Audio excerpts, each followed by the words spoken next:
start now with Anibal's presentation. He is a mechanical engineer and he's a former Bitcoin miner from Venezuela. Again, like others here, a passionate advocate for Bitcoin and for civil liberties. He is an educator and has the very proud claim of being the Spanish translator for the Internet of Money by Anibal. It's an election in 1998. Yeah, 1998. It's 26 years ago. So we have this guy called Chavez that you might have heard about him.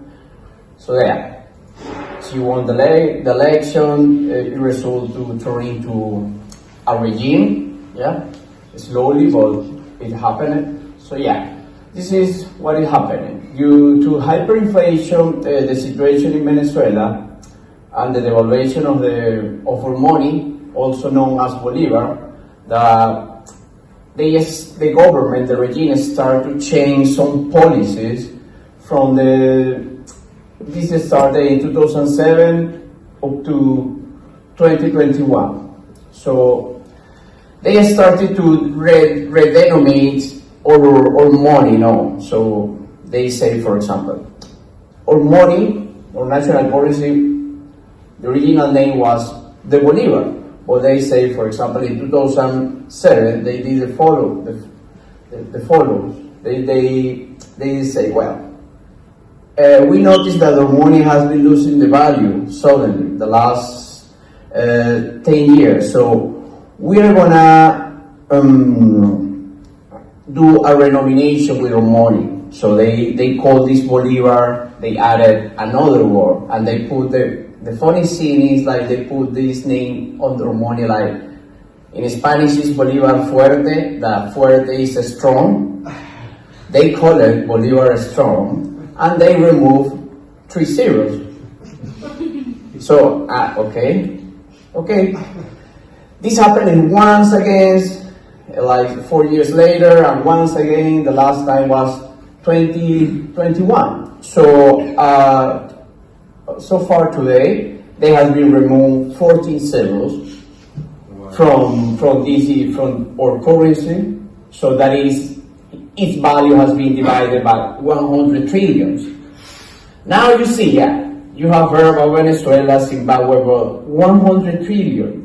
Even that is so difficult to wrap into your head. For example, my father is an old man living in Venezuela. I think he lost the sense of how our money was like 10 years ago. He told me, I don't know, I sent her money, whatever, but he doesn't know. He doesn't know how our money works. So yeah, so I did some numbers, like I like numbers. I am an engineer, so 1 trillion is 1 followed by 12 zeros. And so 100 trillion is 100 followed by 12 zeros. But when we see this number so big, we say, well, what does it mean? So I did some, how big is 100 trillion? So let's do an analogy with time, that we all have a good sense of measuring of time. We use time every day. So we have something like this: 60 seconds is 1 minute. It's very short. 3,600 seconds is 1 hour. So maybe the time that we have to spend here. A day is 86,400 seconds, and so on. No? So when you think how big is 1 trillion, it's like 31,000 years. It's a long period of time. Yeah. So when you think about 100 trillion, it's more than 3 million years. So when you get to think how big is the situation with the Venezuelan money, so something like that, it stopped making sense, but they're still doing it.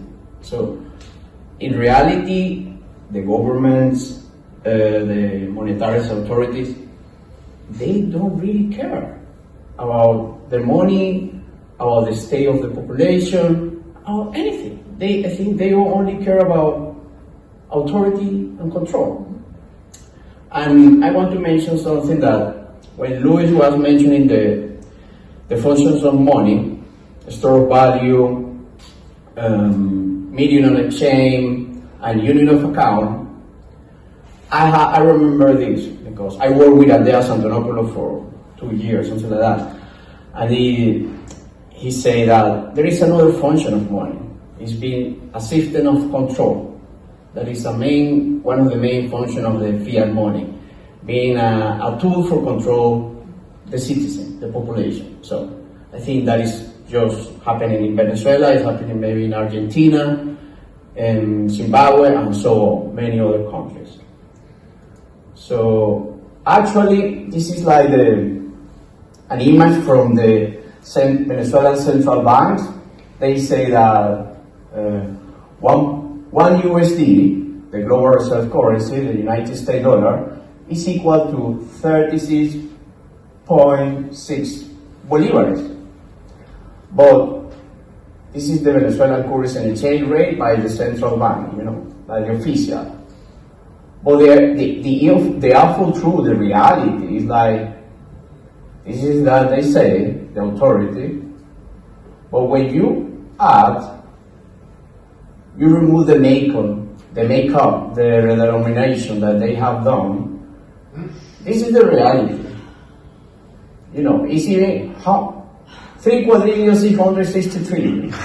That is the reality. That is what happened with our money. That is like 1 bolivar from 26 or 20 years ago worse today. So it's 1 USD, in terms of bolivar. So they basically destroy your money, totally destroy. So I wanted to show like these numbers because we listen Bitcoin, Venezuela, Argentina, hyperinflation, but I think the world, many of the people around the world don't know how big it is. And even it's hard to me to describe it.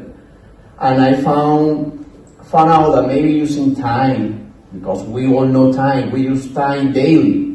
So I could make like an analogy. So how big is this problem?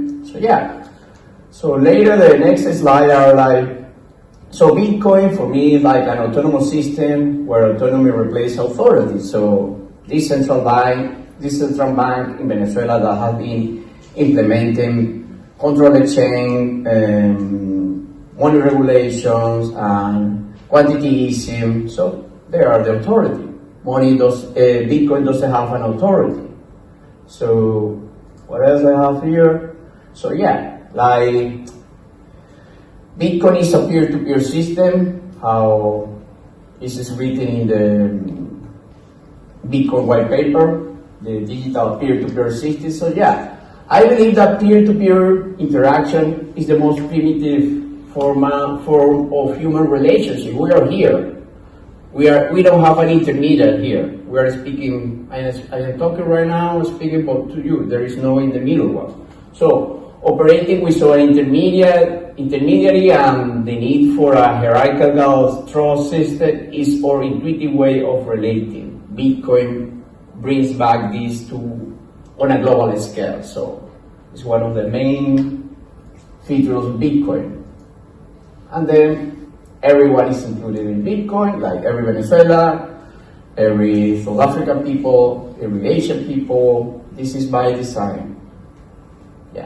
So, and we could defer money. People will use Bitcoin without noticing that they are using it.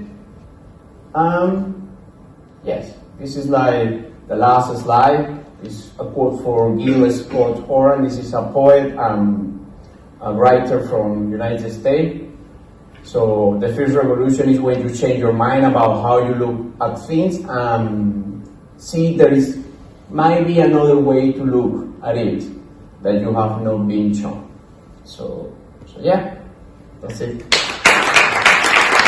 Thank you.